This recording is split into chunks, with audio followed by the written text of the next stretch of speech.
Welcome one, welcome all to episode 206 of the Xbox Expansion Pass, recorded on Saturday, December 2nd, 2023.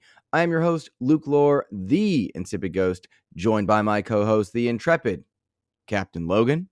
And in this episode, we have statements from Phil Spencer saying whether or not they have plans to bring Game Pass to PlayStation or Nintendo in the near future.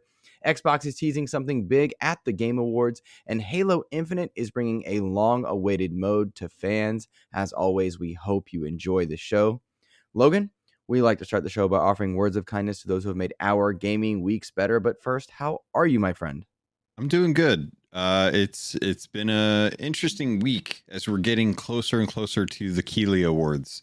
Mm-hmm. So it's been very surprising, I would say, to kind of see like where the general game space is, because everyone's kind of like in that pre E3 time, and rumors and stuff are going wild. So it's just kind of it's been a weird week, just overall. So, and I've been trying to keep up with some of the weirdness that people have. Mm-hmm. And honestly, like there's a couple conversations that I think we had last week that I'm still seeing circulate around like Xbox tax that we're just kind of over. Yeah, very much. I do not enjoy the Xbox tax discussions because I think they can very quickly devolve from practical, logical, and theological into something that is very fanboyish or console war based. And I don't think that's if there is an Xbox tax, which on some level I think I subscribe to that idea, and on others I don't. I think there is a very silly narrative that pops up as a result of the Xbox tax debates, and I tire of those quickly, like I always do. So that's seeing a lot of folks still talking about that's been kind of like, yeah. So, but then we did get we got some good news this week, and we got some really cool insight that I'm looking forward to kind of like diving into as well too. So yeah, it's like it's mixed bag.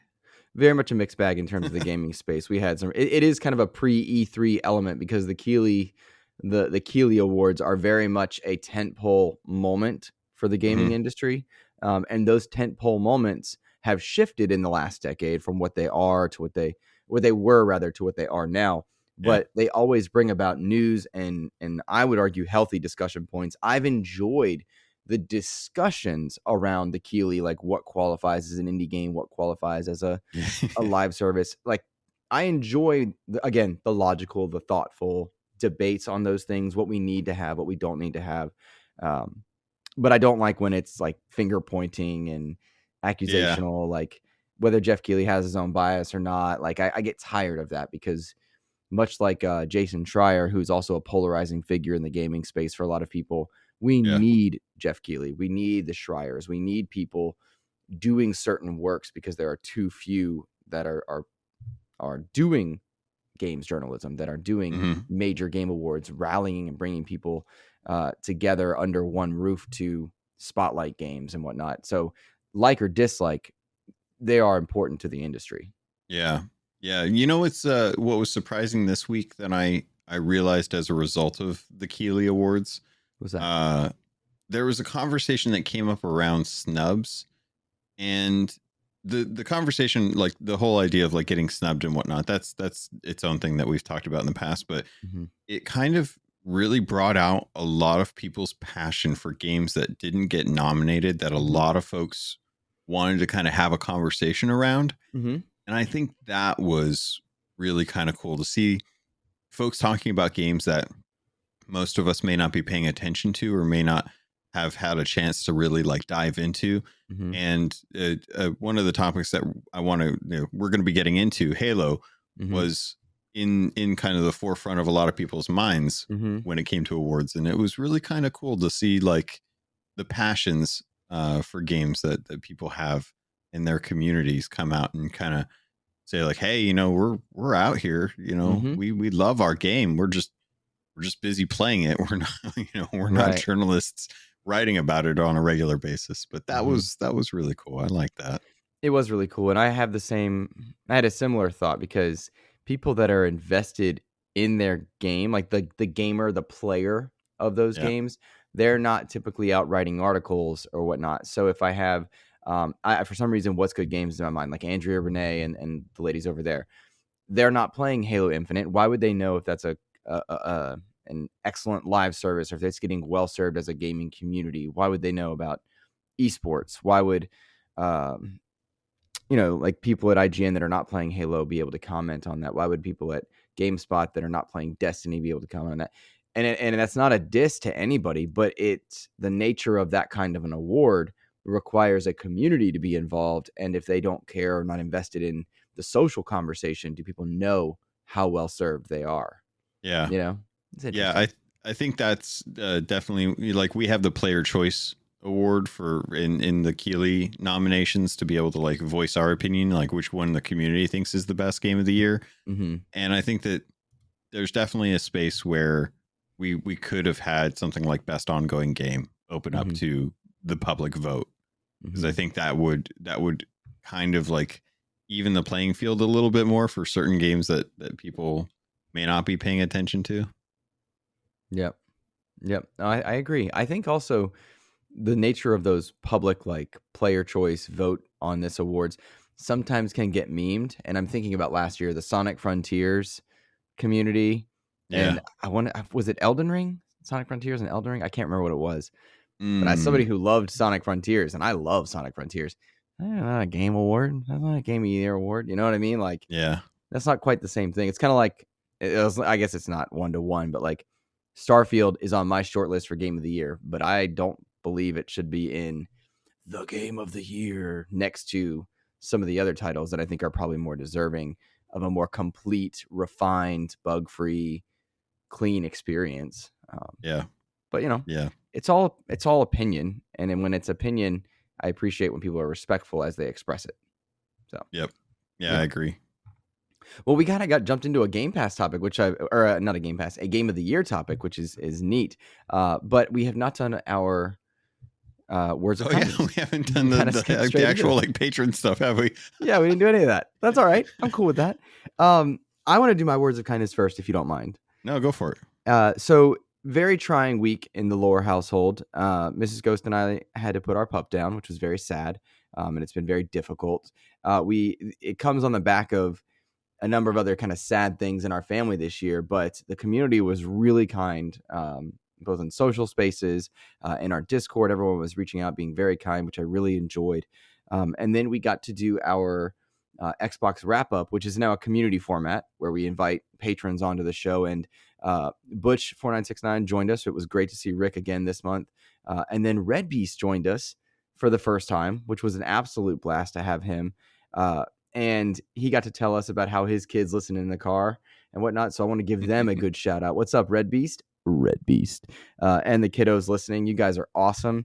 Absolutely made my week. And it's those little things that can get you through tough things. And so I wanted to shout out everybody that had words of kindness for me this week, as well as Red Beast and his fam, because it's cool to know that they listen on the way to school and whatnot. So I hope you guys have a good day at school. Yeah, I'll echo that as well too. It was really cute to see him too in the actual recording when we were going in and they popped out. Yeah, but yeah, what nice. was the outfit? What was the outfit? Mario? It was Grinch. No, not Grinch. It was. He Grinch. had a cool. It was Grinch. Yeah. Okay. The conversation was around the Grinch costume. Yeah, that's right. So man, that was cool. So, who are your words of kindness this week, my friend? Yeah, I should probably say mine. So I wanted to shout out Liza LaRue, who is it's a fantastic name, but Liza LaRue is one of the community members for Sea of Thieves who has just kind of been there since like alpha days. And she's still a big part of the community. Mm-hmm. But what she is she's a fantastic prop maker. Like, she makes some of the coolest looking props that she sent over to Rare that have actually been in the videos in the background during like their kind of like Sea of News videos and stuff. Mm-hmm. And I can't remember when it kicked off, but at the beginning of December, she does these 12 days of giving. And she says like, hey, I'm doing this giveaway. She's going to pick 12 lucky people to receive some of these props. And these props are just like they're stuff from the game, but it looks like it's from the game. It's stylized the same way. It looks very authentic, and she does a great job of making these. And it's always kind of like a little bit of a treasure to be able to get some. I wanted to get some last time I went to England to SOT Fest. When my wife and I were there, she had a whole bunch, and I was like, oh God, I wish I had the room. I wish I had the ability to get some of these props to take back home, but they're so big that there's no way I'd be able to fit them. I'd have to get them like shipped out. So I've been seeing like my community members, and I've been seeing other community members nominate each other for this gift 12 days of giving. And I just wanted to shout it out because so often, like with communities, after a while, if things don't go well for the game, the community's sour, and you lose some of that magic and some of that like just kind of sense of um sense of community, I guess is the best way to put it. And she's right here every year doing the 12 days of giving, trying to like keep that kind of essence of what makes the Sea of Thieves community so special alive. And she's been doing it for years at this point. You know, it's 5 years into the game. So really just love her for that, and love how supportive her husband has been over the years of all this goofy prop making that she's been doing. That is just, it's for a video game that he has no interest in. So it's just really cool. That's cool. That's nice to see it, and a good reminder that games have an impact well beyond the playing of the game. Yeah, no kidding. And the people that you spend time with in games tend to be some of the closest connections that you can make when it comes to actually like wanting to, you know, have like friends and stuff like that. Like I try to explain to coworkers or my wife's friends, like, you know, why I don't have local friends. And it's like, well, I do have local friends, but the local friends are the friends that I say that I play with every night over comms. I just happen to be living here and they happen to be living there, but we're all locally talking in a sense. Right. No, I totally get it. And I felt that way. Like I got to see Joe in person a few weeks ago. I know. Was this great? It was this great, like wonderful moment. But then like it quickly became like, oh, I'm just hanging with my bud. And it was like we'd done this for years.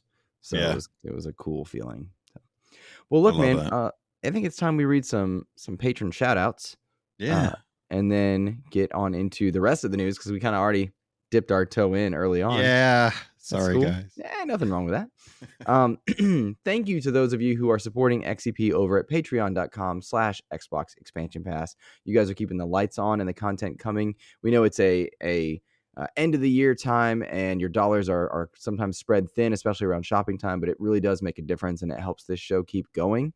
And so I am grateful to you guys. It helps us get hardware. It helps us get games if we need to cover games. There are a number of things that just help us get through website fees and stuff. So I'm really appreciative of those of you who have chosen to support us financially. Thank you. I think it is time that we read our tier 2 and 3 shout outs. So Logan, I'm going to tackle that one this week, rather, if you don't mind. Yeah, no. I want to give a shout out this week to Nicholas Johnson, Ellery Woods Parker III, Nicholas Downey, Rob Frawley II, Tal Zochi, Xbox Skittle, Steel Rain, Matto 1606, Randall Thor 19, Silkenet, Rick Gaffney, Hafrican aka Charles Jones, Game Positive, Jampack Sam, Matt Valdez, Neo Prime 33, Rick Davis, Red Beast, Xbox Mike 29, the Lord, Sir, Master, Fixer, and Completionist James Suddy, Brendan Myers, aka The Winter Gamer, Sony's VP of Marketing Kevin Butler, Clint Coombs, DJ Hero, and Dano12. Thank you guys for choosing to support XEP over at patreon.com/Xbox Expansion Pass. It really does make a difference. We appreciate you. If you guys are interested in Xbox Expansion Pass merch, we have merch now, courtesy of the one and only DJ Hero. That link is in the description of the shows. Pretty cool gifts to give. We have tumblers. We have card wallets, which are really cool, fantastic. We have hats. A couple of you guys have sent in pictures. I need to start getting those into the video version. Super cool. High quality stuff, by the way, which I'm really digging. And a bit atypical. Not your typical, like, just t-shirt and stickers, which I know some of you guys want. That's on the list. We'll get it eventually, but right now, card wallets and cups, which Logan is dancing with right now, which is dope. Well, Logan, we started by talking about the Game Awards. I'd like to kind of wrap up and finish that topic very quickly here. Yeah. Xbox has had an interesting relationship with the Game Awards in the Xbox Series S and X era. The Series S and X were showcased and announced at the Game Awards. We saw that box for the first time with that incredible Hellblade 2 trailer. Really did something special. And then since then, there have been debates and discussions about whether or not Xbox is being well represented, whether they deserved to be well represented in the Xbox Series S and X era. I would say that there's definitely some room for debate, but they have not necessarily had all the games worthy of a full Game of the Year category. Our heavy hitters in this generation have been Halo Infinite, Forza Horizon 5. Yeah. What's your top tier game? Like, does Minecraft Legends deserve to get a shout out there? Does Redfall? Certainly not. Debates galore here and there, like Pentiment. These are niche titles in some cases. Well, this was the year where Xbox, I would argue, has done the absolute best job at delivering content to its players. The question being, are those Game of the Year category deserved nominations? Some would say yes, some say no. It doesn't actually matter in this case, at least in my opinion, because Xbox is set to make some pretty big announcements at the Game Awards. A lot of eyes are going to be on the Game Awards, and Xbox has been doing quite well this year. So I'm excited to see what it is they bring to the table. I think the logical question is, what are they going to bring to showcase there? I have my theories. I'm curious what yours are. Oh, do I get to go first? You do indeed, my friend. Ooh.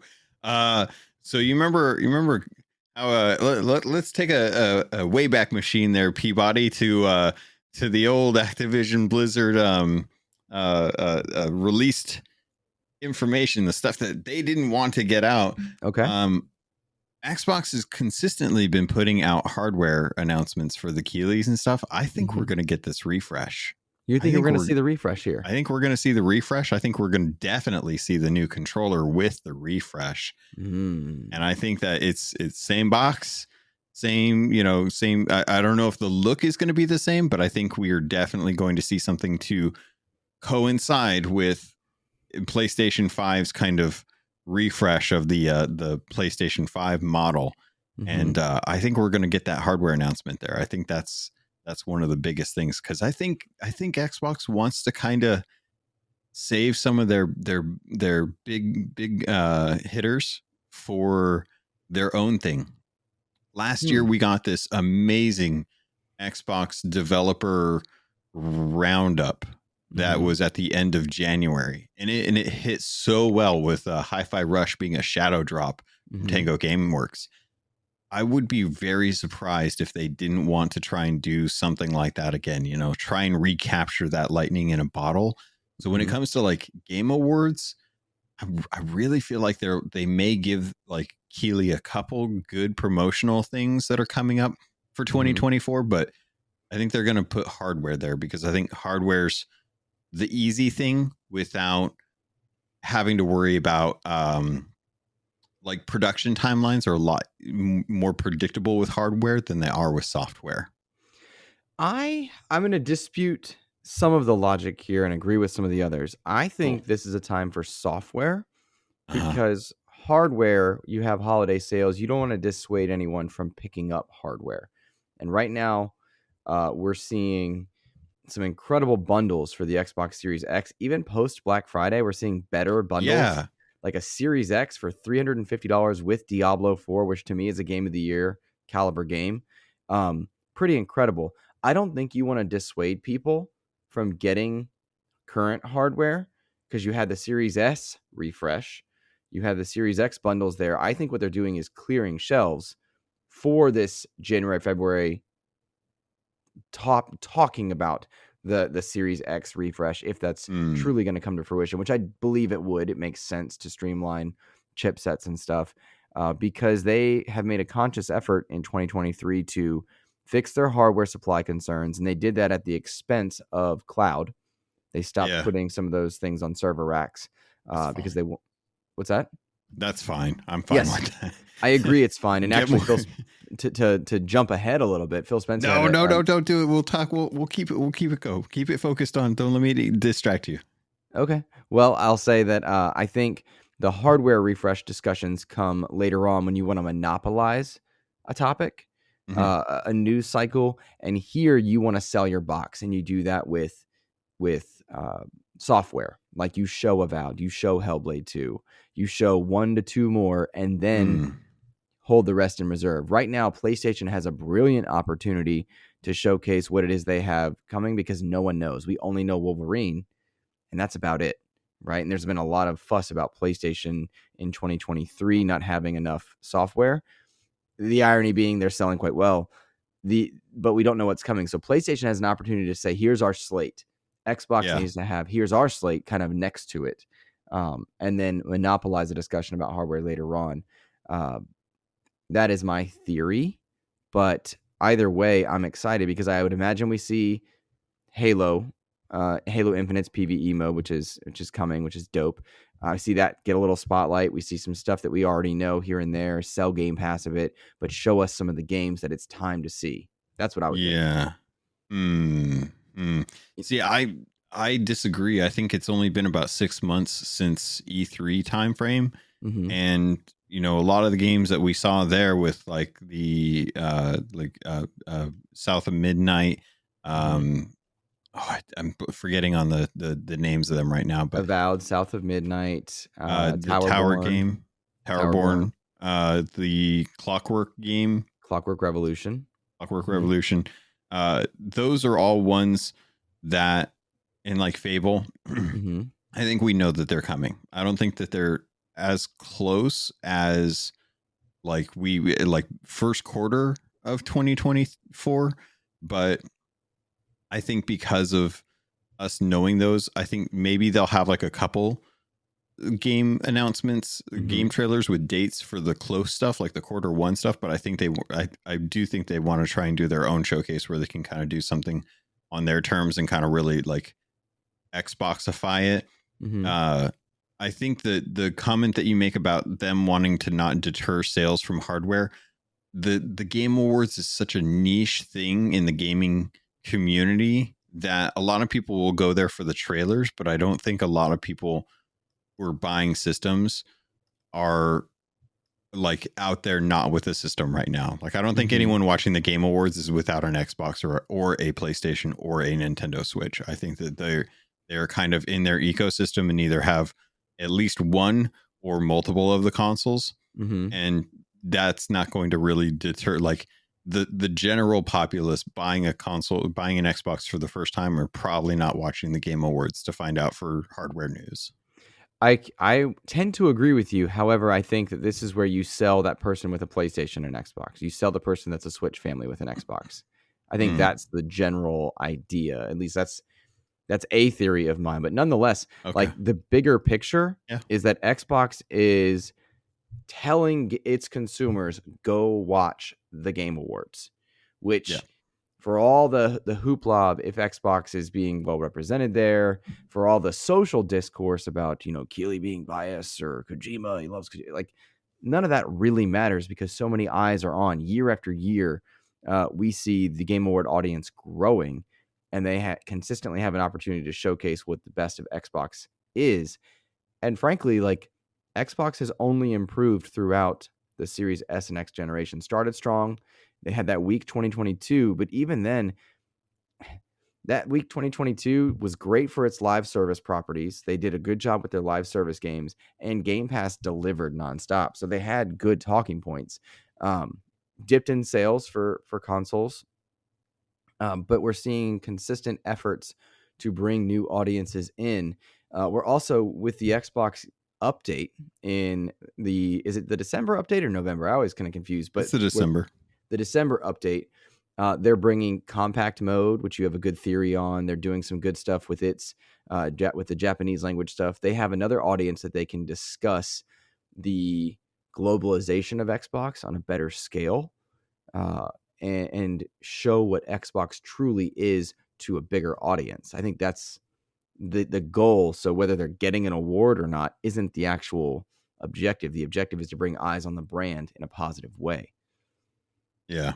Yeah. And I agree there. And it makes sense. Like, it's easy to kind of see why they're doing so well this year. And I agree with the 2022 assessment, but overall, I think this is a good opportunity for them to showcase why Xbox is so strong.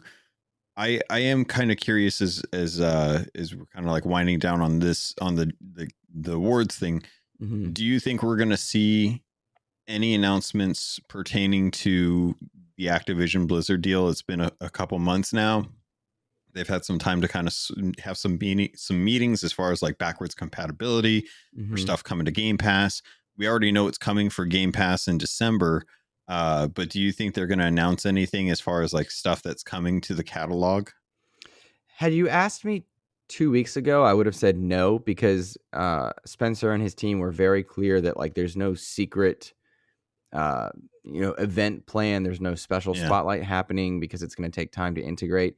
But in the last 2 weeks, we've seen comments from them specifically saying that the acquisition and the integration is moving faster than they expected. Yeah. And then we have Sarah Bond, who all she did was tweet an image of an Xbox 360 logo. That was all Sarah Bond did. But with her recent promotion to head of Xbox, and the quite understandable realm that if you're an Xbox executive, you've gone through PR training enough to know that anything you put out into socials is going to be taken and considered for something as a tease. Phil Spencer even made those comments in that topic that you don't want to talk about just yet. Like, we know that they know what they are doing. So for her to put out an Xbox 360 logo, suggestive of backward compatibility, to hear comments about how quickly Activision is being integrated, I would think they do have something. Maybe it's the first slew of Activision Blizzard games coming to back compat as a surprise, because we thought that program was dead. But we thought it was dead before, and then it Lazarused up and gave us new games. I know. So random. So random. So there are certainly possibilities, and I do think we see something from Activision Blizzard. Likely a few old COD games coming to Game Pass, which I'm down for. I think that's great. Likely a few smaller titles. I say smaller, let me rephrase that, like forgotten things like Singularity popping up in there. And all it will be the back compat ROM available for gamers to check out. But that's a good thing, I think. Yeah, definitely. So that's my thought on you asked, what if I think we'll see Activision Blizzard? Yes, I do. I'm kind of with you on it. I mean, the Sarah Bond tweet to me, I mean, she's done tweets in the past that have kind of been, just random fun. tweets. Yeah, just fun. And I kind of hold her to that standard. I don't really hold her to the hey, Aaron Greenberg tweeting kind of like teasers and stuff like that. Right. So I kind of brushed that off personally. It's just like she just felt like tweeting the Xbox 360 because brand recognition and stuff. It seems so out of nowhere that there's not really a correlation or a rumbling of what else is going on. So I would be surprised if that was actually like a tease, because that's going to end up causing more scrutiny on everything else that she tweets. And she's done work to try and downplay like some of that like emoji stuff that she was tweeting a while ago. Like, hey, these aren't things that are, this isn't trying to like, this is just me having fun. I'm not trying to like insinuate anything with these tweets. So to do that specifically with the Xbox 360, I think would be counter to what her intent was with a lot of her other tweets. Fair. Makes sense there. Kind of, I suppose, tangentially related, the topic of what she might be doing, and is something coming to Game Pass or being returned. We did not, at the time of recording last week, know what was coming to Xbox Game Pass in December. Yeah. And now we do. And it is a banger month. I was very surprised to see the quality of games dropping in. Remnants 1 and 2 have already been dropped in. They were not shadow. That's not a fair statement. They were surprise dropped into Game Pass at the very end of November. Just all of a sudden they were on socials popping up. Hey, Remnant 1 and 2 are on Game Pass. And since then, Xbox has spotlighted Far Cry 6 as being in there. Rise of the Tomb Raider is in there. One that we knew, and shout out to a former interview, SteamWorld Build is in there, which, by the way, I've had for a month. Haven't played it just because of all the kind of tragedy that's gone on in the Lohr household, but it's very well reviewed. And interviewing that team a few months ago, very excited to jump into that. Tin Hearts, World War Z Aftermath is in there. While the Iron's Hot is in there. Like, it is a crazy good month for Xbox Game Pass, which could not be better timed, I would argue, because we saw a recent data point release that children are asking for subscription monies as opposed to physical games, and that's trending more. And there is some crazy good stuff happening in Game Pass, and I'll recommend to everybody, getting Game Pass for people is the gift to give. But to me, the big selling point is SteamWorld Build. But for Remnant 2, 1 and 2 to drop in there is awesome. Rise of the Tomb Raider is an older title, sir, but it checks out. That's a really good game. Far Appreciate Cry that. 6 is its own thing. What I noticed about this, Logan, it's a lot of Embracer stuff there. Yeah. Yeah, boy, that's a hot button topic right now. Mhm. Yeah, I really like this lineup.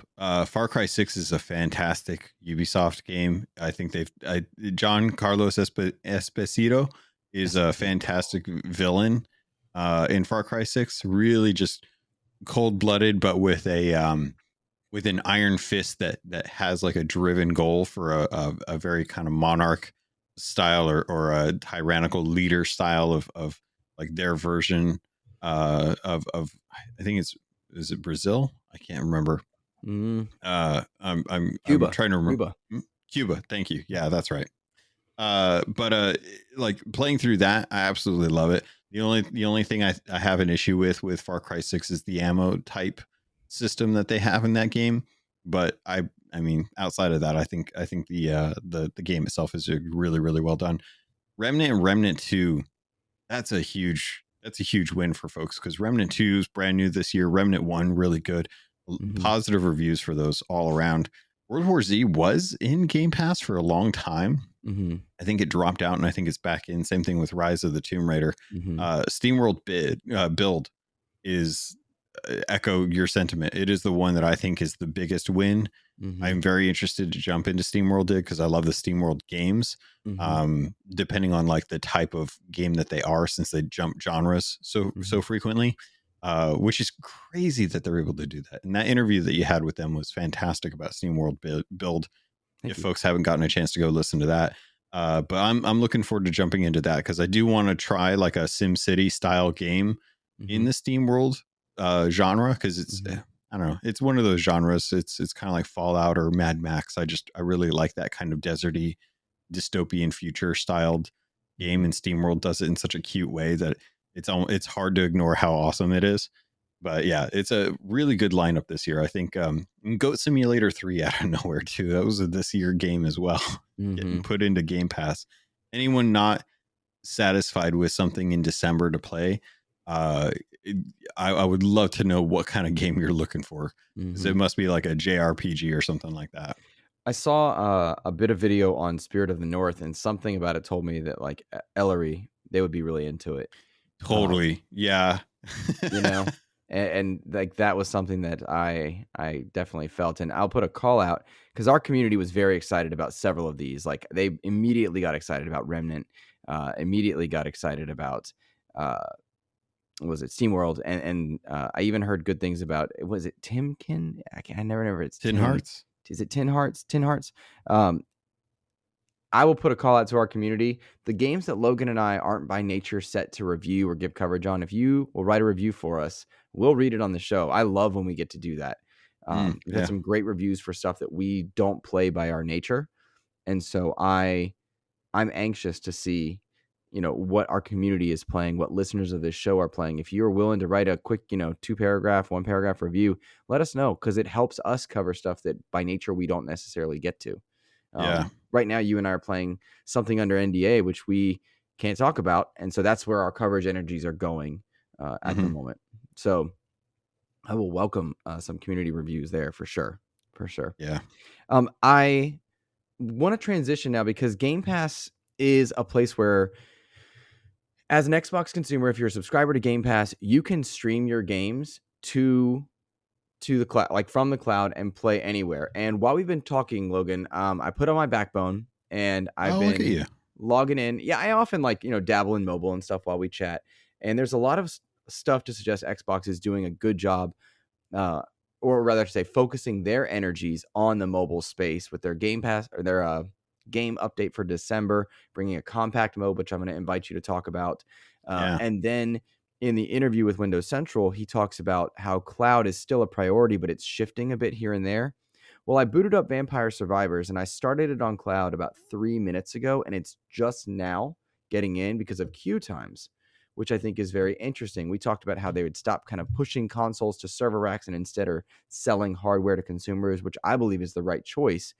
But there's a lot that Xbox is trying to do to bring games to a number of different places, different screens, mobile, PC space, other devices, apps on TVs. And it's a lot to try and focus your energies. But Spencer has been clear that he thinks of all gamers as Xbox gamers, and that's brought about a number of different talking points. I'm going to invite you first to talk about the game update and what compact mode is and the Japanese Language support. yes, if you would talk about that, because you dropped a really good theory in our Discord this week that I was not even thinking about, and it made a lot of good sense. Yeah. So what's going on now is the Xbox app on Windows is very much a desktop based program. Mhm. They've been working on it for years at this point, and they've been Mhm. consistently adding features and functionality and trying to shift people away from the Xbox Companion store as well as the Windows store, so that they give a more holistic approach that mirrors what you expect from an actual Xbox console. That, with the addition of like Game Bar, has kind of solidified itself and really fine tuned itself to be a good experience now. So those that have kind of strayed away from the Xbox app and Game Bar because of the functionality or the lack of, or the lack of polish, I Mhm. would encourage you to go check it out and give it a chance, because it's definitely come a long way. But what they've done is they've added a compatibility mode for smaller screens for the Xbox app. And what this will do is try to reinforce support for those handhelds like Logitech G Cloud, Mhm. or the ROG, or the ROG Ally, which I think I heard someone say was like the Roger Ally or something like that the other day. Mhm. They had like a cute name for it. But Steam Deck as well too. And the idea is that that paired along with the recent addition to Japanese language support is a very targeted measure in my mind that the team is looking to capture an audience in Japan right now.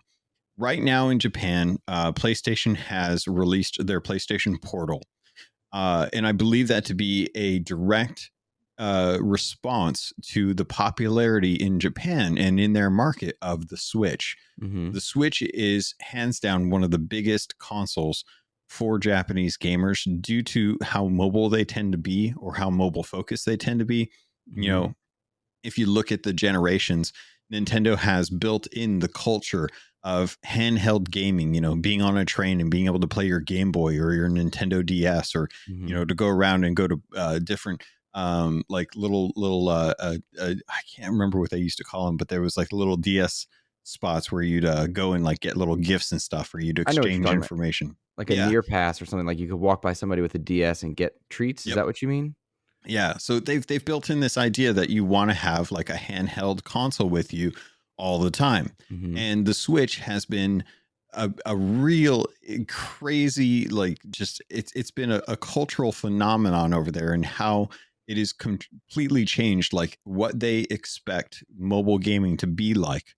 And with something like a ROG Ally or the Steam Deck, or any other, or like based systems that come out that are going to be that handheld form factor, Mhm. you want to have your experience be the easiest possible to be able to navigate. You want to have something that makes sense. You don't want to have to go to your phone and pull up a website where the website looks like it is just the desktop version. You want an easy to access, touch based interface for your audience. And that's Mhm. kind of what they've done with the Xbox app.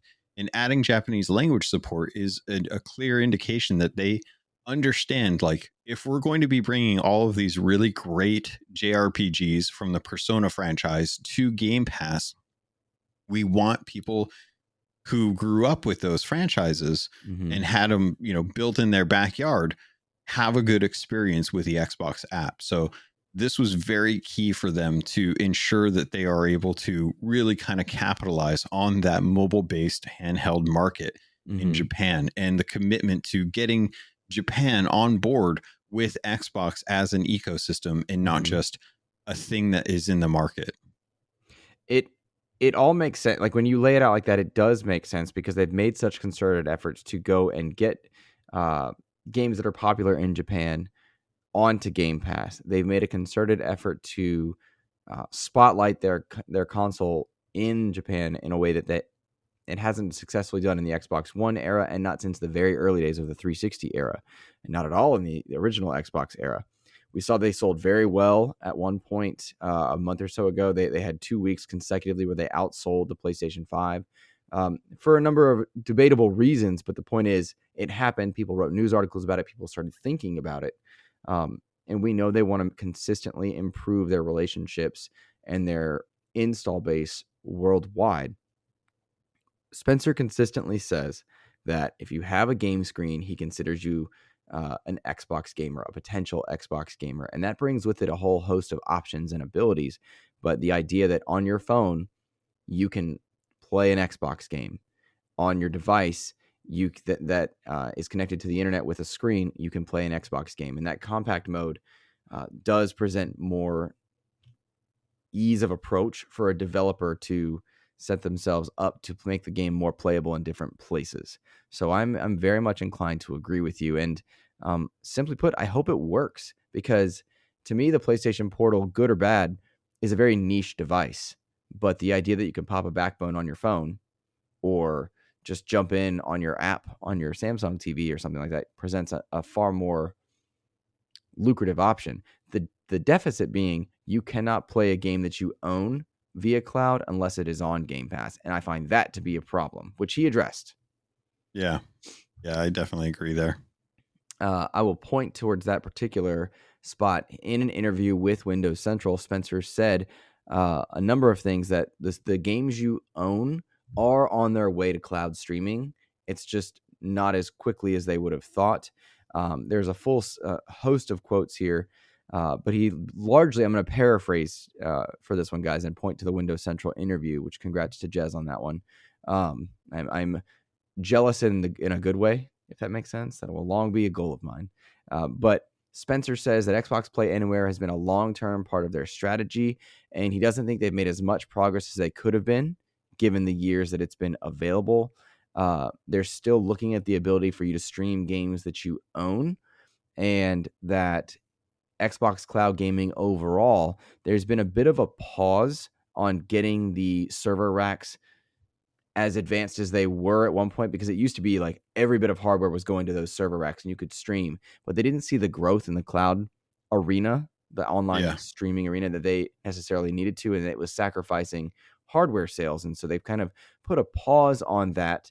Thus, you're getting higher queue times to play via cloud. And as a result, they're able to get hardware out there faster, which I would argue is why you're seeing such great sales of hardware, because now they've got it available to people and they want to get it sold and off shelves, maybe due to the refresh we talked about, maybe not. But nonetheless, I think it's really cool to kind of see that the progress they are making in these streaming spaces. But I am bummed that some of that stuff is on hold, because I think it's important that because I own the game, I should be able to stream it if that's a broadcasted thing. That said, once Diablo goes into Game Pass, that would be my main stream game. I'll be a little more happy then. Yeah.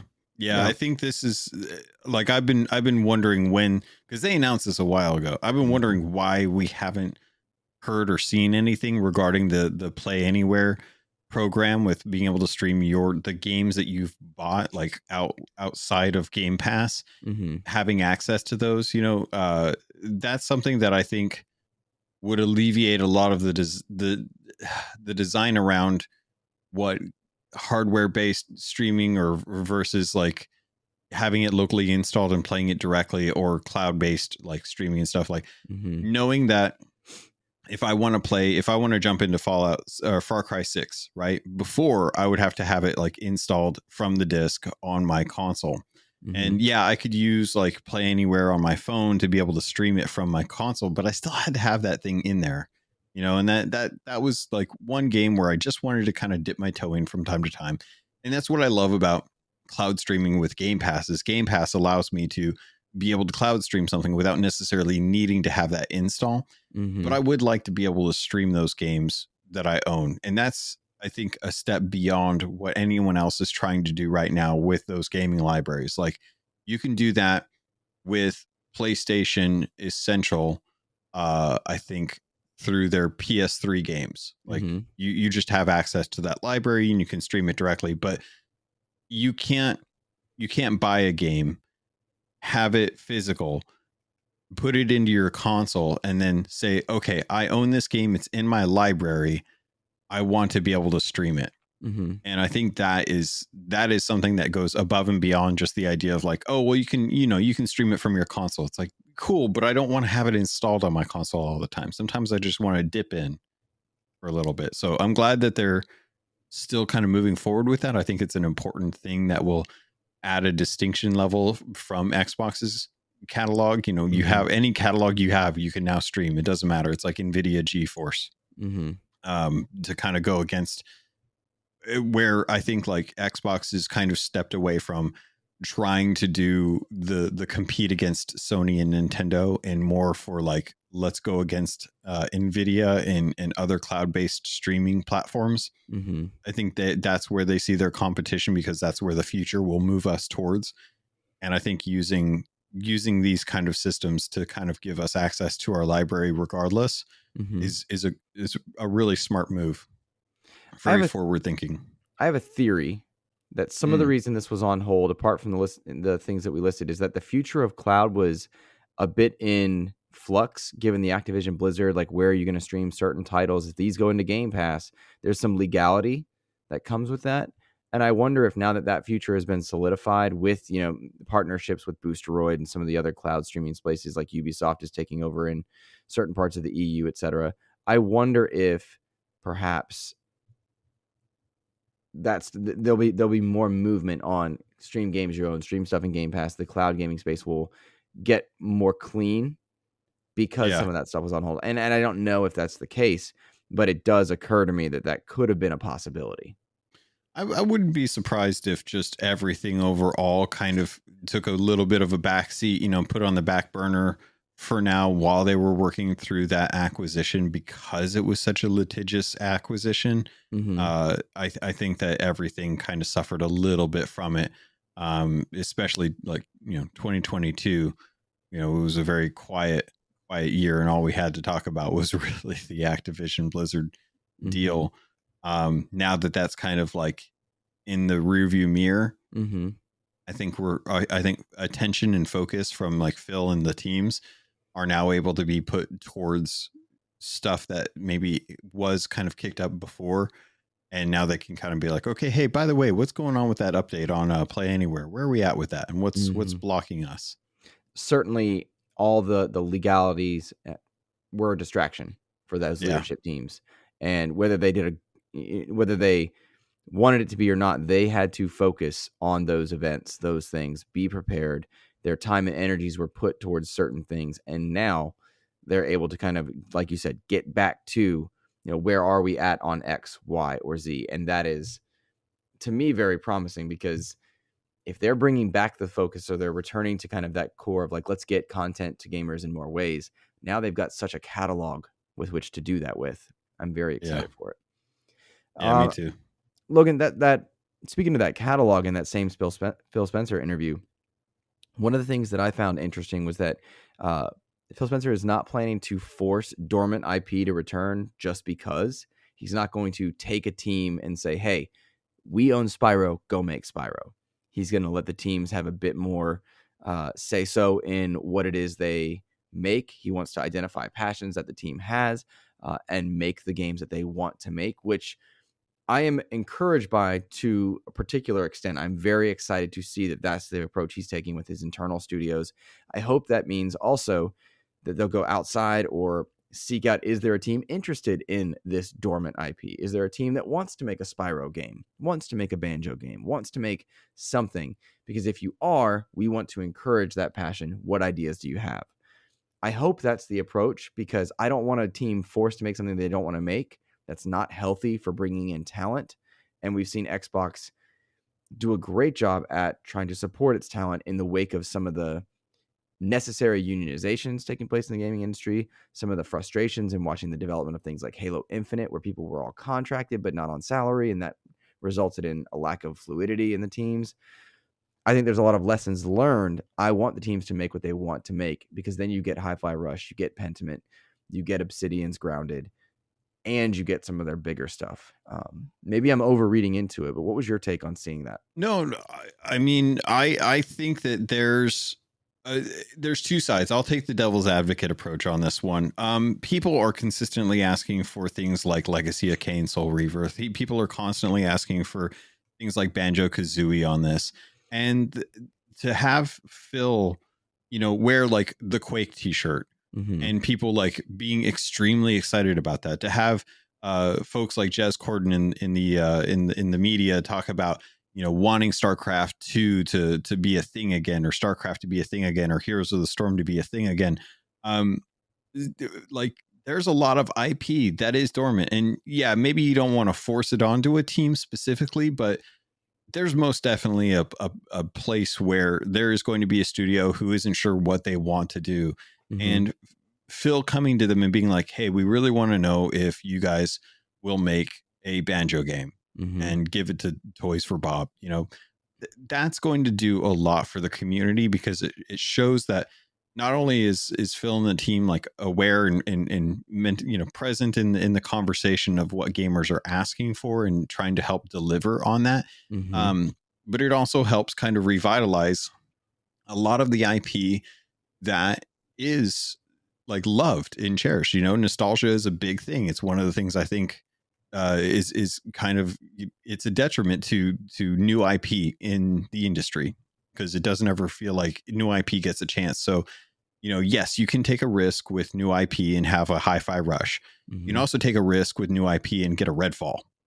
What you can do, though, is you can take some of these loved IPs that you already have like a fan base built into them, and you can give them to a studio to make something of it. And if you trust the studio well enough to make a good game and have a little more love and care for this, then you're going to win. Like you're going to get the gamers to be like, oh my gosh, I can't believe the year 2026 when we got a brand new Banjo game and Phil Spencer did it. He brought us a Banjo game. He brought us a Soul Reaver game. We never thought we'd get a Soul Reaver game. Now we have a FromSoft style Soul Reaver game. It's fantastic. Oh my God. And they'll go buy it. And they'll go buy it because it's dormant IP that people have been asking for. So like a new Quake would do really, really well, because people have been bugging them for a Quake game. And how easy would it be to take, one of the teams from Call of Duty, be like, hey guys, go make a corridor shooter real quick with magic spells, and you have fun with it. And they could go do that. And we may have a slight break in an update to Warzone or something, but you'd get a really cool Quake game out of it. So yeah, he doesn't have to, but if he did, it would earn a lot of goodwill with the community, and we would get a really good nostalgic, dopamine hit from it. And people would finally stop talking about how much they want a damn Banjo game. It's true. And I think there needs to be a balance. If you're leadership, you don't want to force your teams to make something they don't want to make, because then you get unhappy workers, and unhappy workers don't make the best products. There's also a matter of serving the community. Hey, we do need to make a game that people are interested in, want, and nostalgia does drive clicks. We talked about that a few days ago. Drives clicks, drives engagement, drives excitement. Nintendo thrives on nostalgia. PlayStation has done a good job with nostalgia at different times. Nostalgia is a very useful tool in the repertoire of selling a console. And so I'm glad to know he's not forcing IP to return, but I'm sure that the questions are being asked. Are you interested in bringing a Spyro back? Is Hexen something that you're interested in? Are you interested in X, Y, or Z?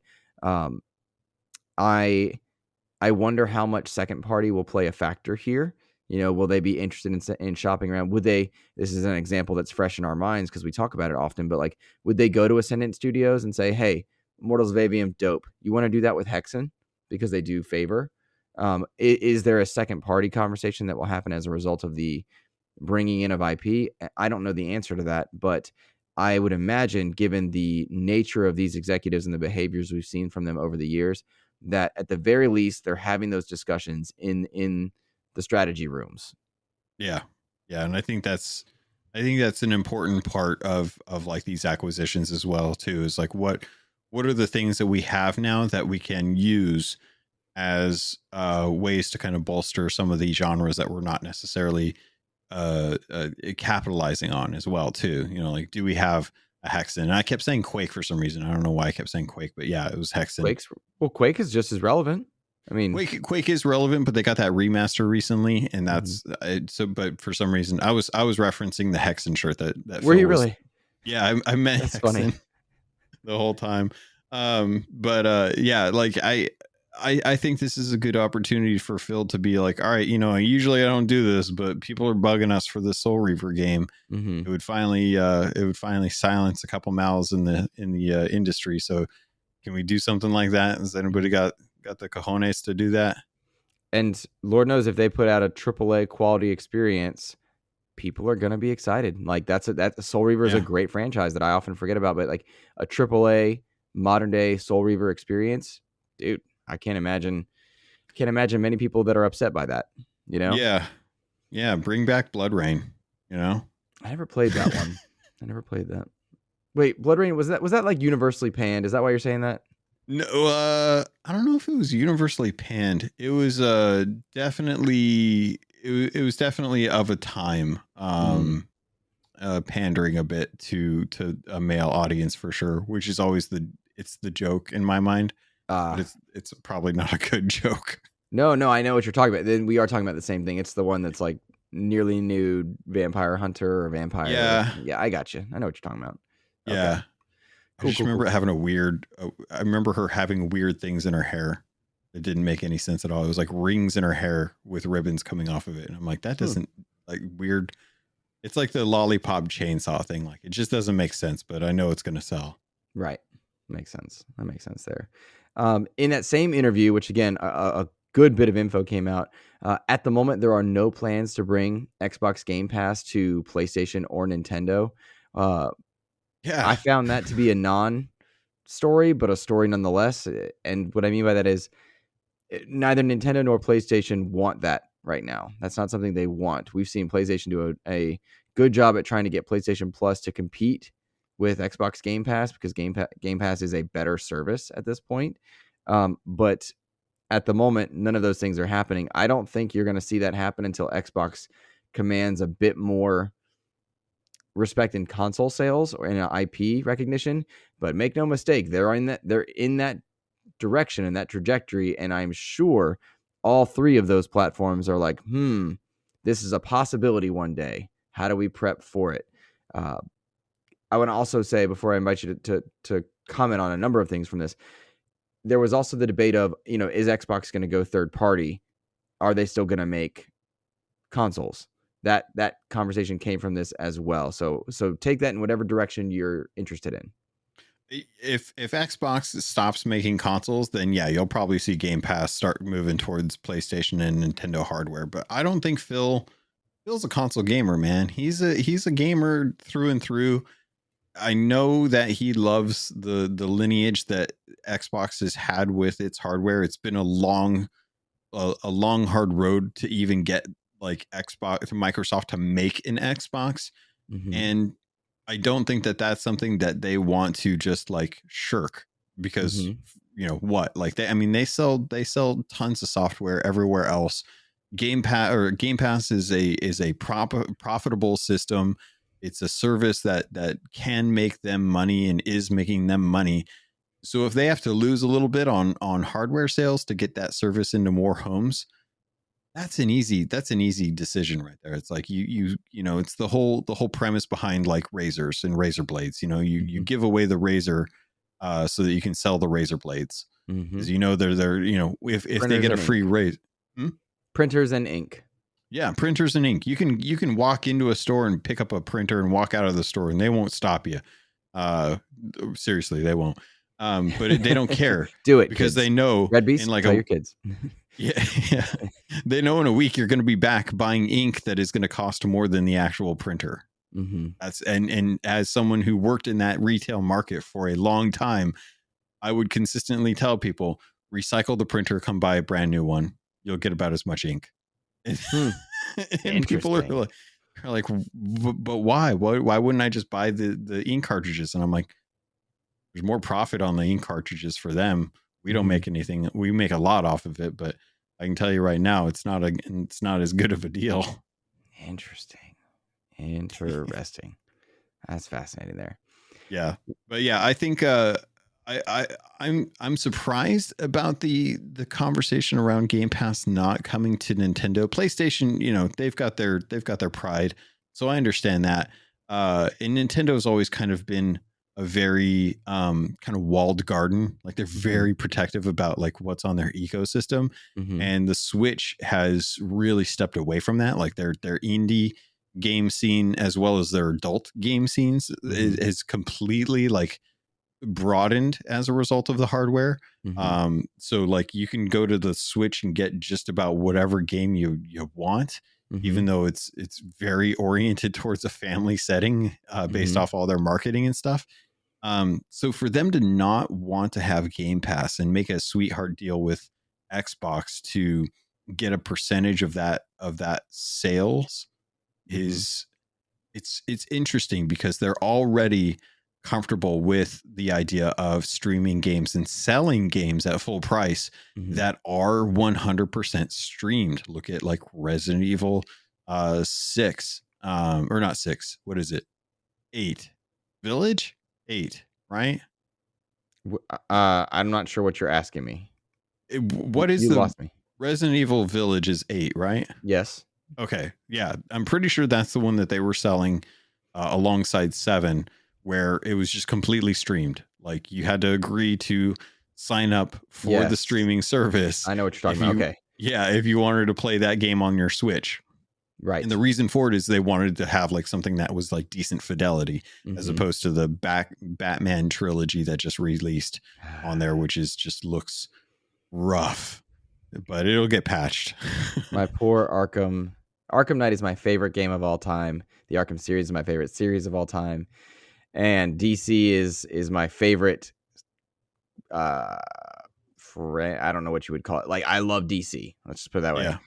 You're wearing a Batman hoodie, aren't you? Or a Superman hoodie? Superman hoodie. Yep. Superman hoodie, Batman chair. Like I love superheroes. I don't like one because it's not the other. Like I love Marvel also, but like it's been rough. It's been hard to be a DC fan this last decade because for every Snyder's Justice League or Matt Reeves' The Batman, you're getting Wonder Woman 1984, and for every great video game, like I see Spider-Man 2 and how wonderful it is. Arkham Knight's my favorite game of all time.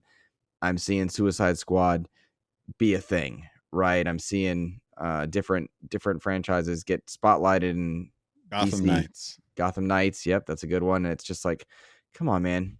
Come on. It's very hard to be have an insomniac over here. It's not fair. You can't keep doing it to us. It hurts. We deserve better. David Zaslav is a terrible CEO. I swear David Zaslav at DC is the same person at Sony that's like, you know what we need? More live service. Let's watch this. Let's be 5 years late to this trend and see what happens. Audience, I'm so sorry I got him on this tangent. It just hurts. I'm just saying it hurts. Nobody wants to see their favorite thing get I know, we know on. It hurts. We know. But to kind of bring it back to gaming, I'm bummed that Nintendo, who's been so open to partnerships with third-party companies, you know, Ubisoft, a big supporter of the Switch initially in its design and stuff, porting games over that realistically, like most people would not expect on a Nintendo platform due to the nature of their hardware and the baseline that they set for it.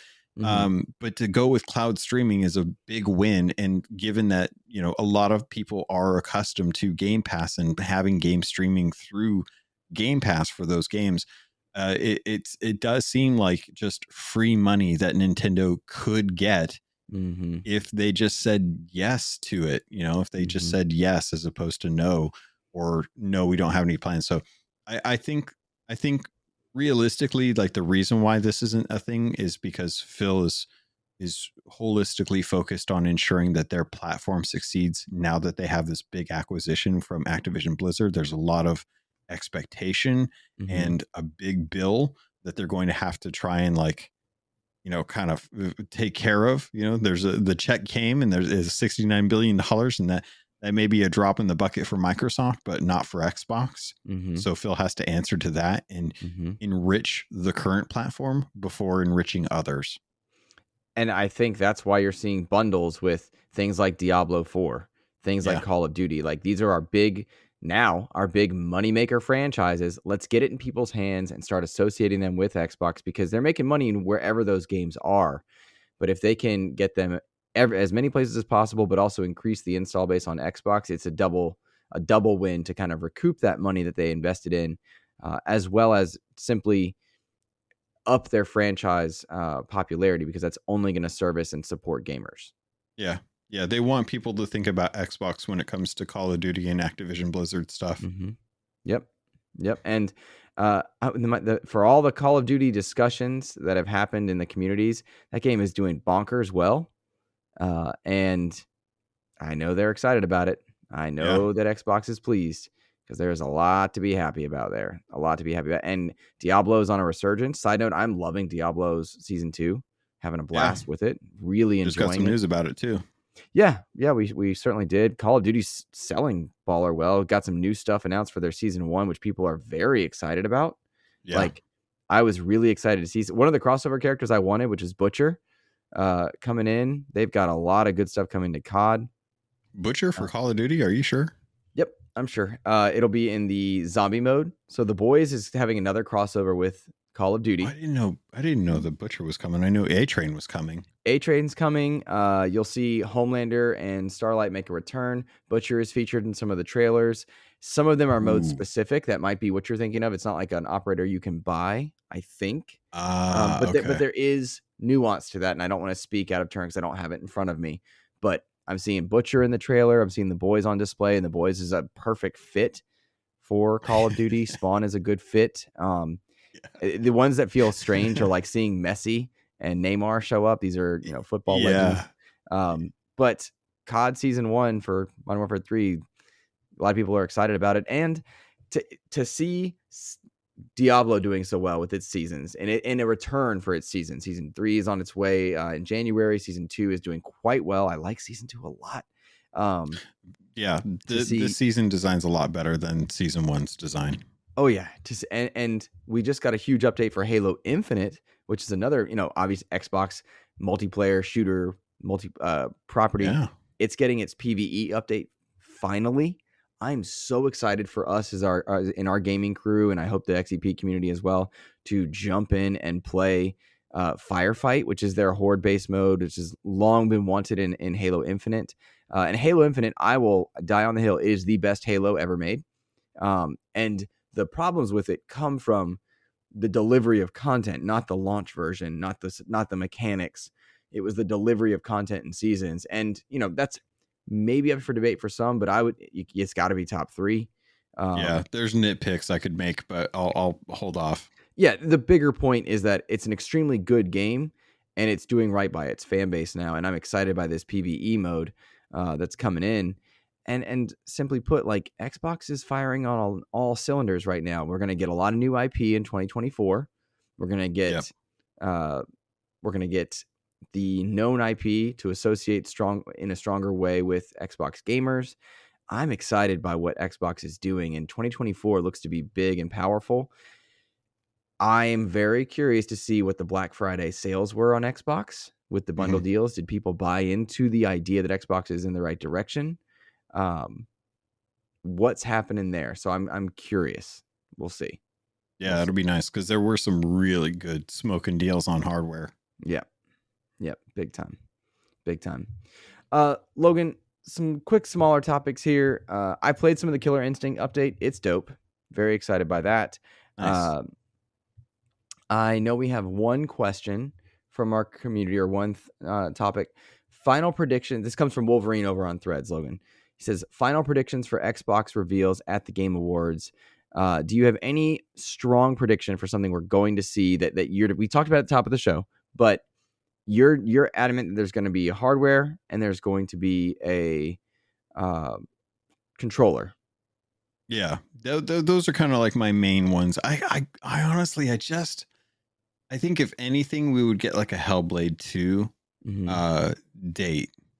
But that's like, I mean, we know that they're close to being done. Like they've already wrapped up recording and doing all of that stuff. They're basically they're getting closer and closer to done.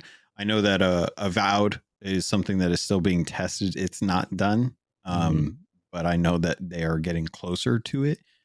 And they're definitely a lot closer to it than they are Outer Worlds 2 at the moment. But the team that was working on Pentiment, I think, is working on something else. But I haven't heard much about that. But overall, I would say like we might get like 1 or 2 dates out of it. But I if anything, I honestly just expect them to have like a sizzle reel of the stuff that's come out in 2023 with a couple teasers for stuff in 2024. But I don't think we're getting any solid dates outside of maybe Hellblade 2 and Towerborn. Gotcha. I think Hellblade 2 is the big one. Is that a game that can compete with God of War-esque third person over the shoulder? That's our debate. But because Xbox was choosing to say it, I was more excited, because the Game Awards I have mixed excitement for anyway. I don't enjoy the arguments and the debates, but I do enjoy being excited for games. I don't enjoy the spotlight on everything but the people that are making games, but I also appreciate getting to play new stuff. So, what'll be the topics to talk about, I'm not sure, but for Xbox to say, hey, go watch it, to me is interesting, and so I'm looking forward to it. Yeah, and I mean, that's something that I don't think Nintendo's done. I think we expect Sony to kind of be there because they have so many games running for the game of the year.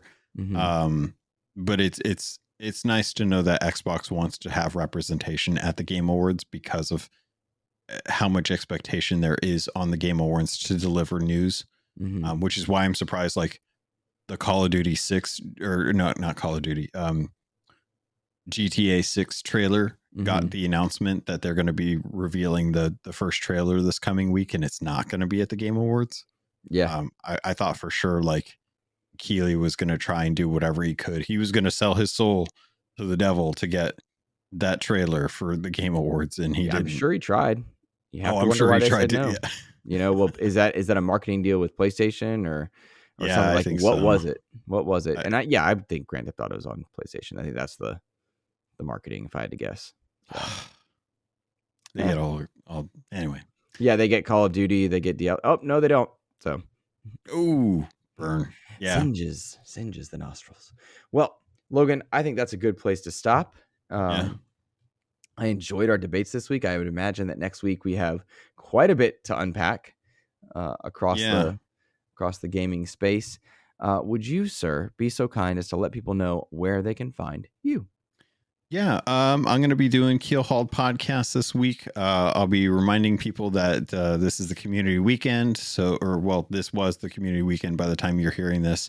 It may still be going on, but there's login bonuses there, as well as the Safer Seas PvE server system that's coming next week for Sea of Thieves. So if there's anything that you wanted to try out or jump into that you were you'd heard the rumors of the salty pirates on the seas and you wanted to avoid that, Safer Seas is coming next week on the 7th, so should be good. So I'll be talking about that.